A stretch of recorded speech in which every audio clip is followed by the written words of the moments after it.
Hi everybody and welcome to the next edition of Sailing Ocean Harmony.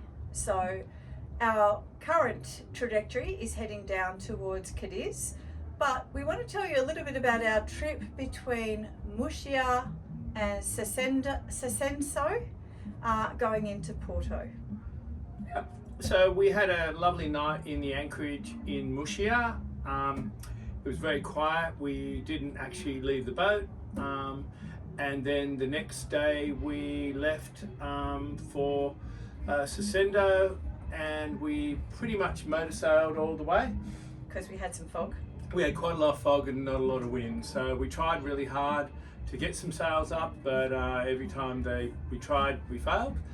And we arrived around about 7 o'clock. Yeah, about 7 o'clock in the We evening. tend to have our days so that we're on the water between 7 in the morning and 7 at night, and we maximise our destinations. So we ended up in Sesendo, and I have to say that the place was absolutely rocking. Yep. So we got into the marina. The marina was typically the same price as most others, about 60 euros for the night. They look after you, getting you berthed, and then we headed into town for dinner. And we were really blown away by how many people there were on the streets. The place had a really lovely vibe. Lots of great places to eat. We did some shopping as well. We had our dinner, took in the scenery and just enjoyed the ambience. And then we headed back to the boat about 11 p.m. Yep, actually it was about midnight. Yeah? Yep, and the nightclubs were just about to start opening. And Yeah. having a little look inside, I really wanted to go in, Yeah. but we had an early start the next morning. And, you know, sometimes you need to let people know that they're probably not of that ilk. Anyway, the nightclub started about 11 p.m. and they rocked on through till about 4 or 5 in the morning. They had a great night, but it did mean a little bit of noise for us. No big deal, but, you know, it is what it is. And then? We left early that morning for Porto, I think about 7, because I think we had 60 to 70 nautical miles.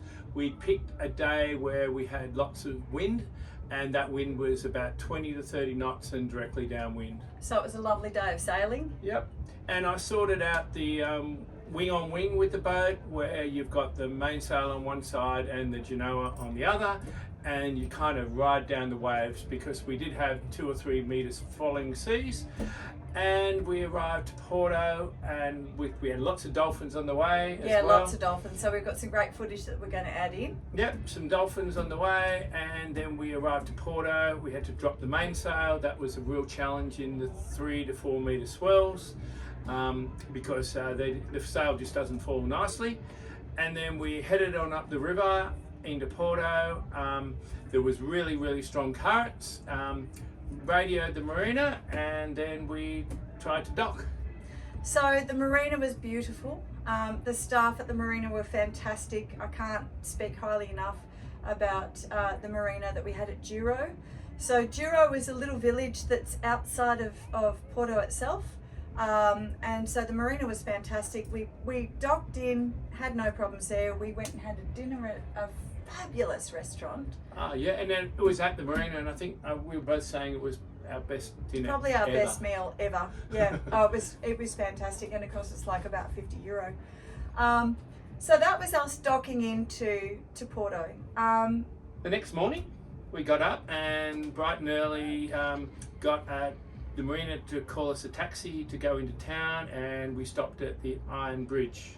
Well, once we left there, we headed into Porto, and we headed on down with a taxi down to the Iron Bridge. Yep. He thought that we needed to be there yesterday, and was one of the speediest taxis I've ever been in. Oh my God. Crossing the wrong side of the road many times. Yep. And reminded me of Bali a little bit. Actually faster than Bali and with less care. But I have to say that we got there in like 5 minutes after we left, for, you know, what should normally take you about 45 minutes to get there. And we walked across the Iron Bridge. So we walked across the Iron Bridge. It is a really interesting bridge. So you've got this beautiful big walkway where cars and pedestrians are walking, and then you've also got a tram line that's going over the top. We got to the other side. We took the funicular railway up to the top of Porto, and then we took a wander around. So some of the things that we had seen when we got into Porto itself, we went and saw the Blue Church. Yeah. What do you think of the Blue Church? It was blue, and blue's my It favourite was- colour. It was blue. The Porto tiles are amazing though, because everywhere you go, you see these beautiful blue and white or blue and yellow tiles. And so therefore the Porto church that we went to was all blue and white on the outside, all these beautiful hand painted tiles that make this great big collage or great big mosaic. And then we visited another church as part of Jay's European tour of churches. Yep. I knew you were going to say that at some point. Just on the blue and white though, we went also to the Sal Bento railway station. Yeah, we went to the station, and it's amazing the art. Train station. The art in the train station, you know. Which is blue blue and white. Yeah. So the tiles that you see around Porto are everywhere. The blue and white church, the blue and white train station, little shops and buildings around town. We've got a couple of snippets that we're going to add into the photos for you that have little blue and white tiles everywhere. Just facades were just these beautiful blue and white tiles. Where else do we go? We visited The markets? the markets. Yeah, we had a look at the markets, and there's a fountain there, and we also then walked down the waterfront. I think we did 14 kilometres, which is pretty typical, and walked down the waterfront, saw the boats.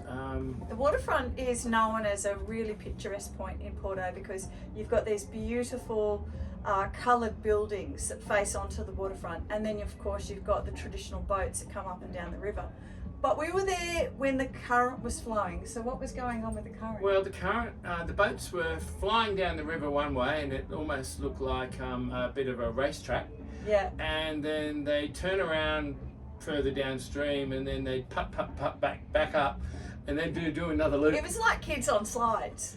It was just amazing because they literally... Yeah, they'd all get back into a queue to queue up the river, turn around and hoon down the river. Yeah. And then we had a lovely dinner at the... we did, yeah, on the waterfront. On the waterfront. Yep. And then I told Jay that we were leaving the next day. Which did not make me happy because quite honestly, I would love to spend a couple more days in Porto.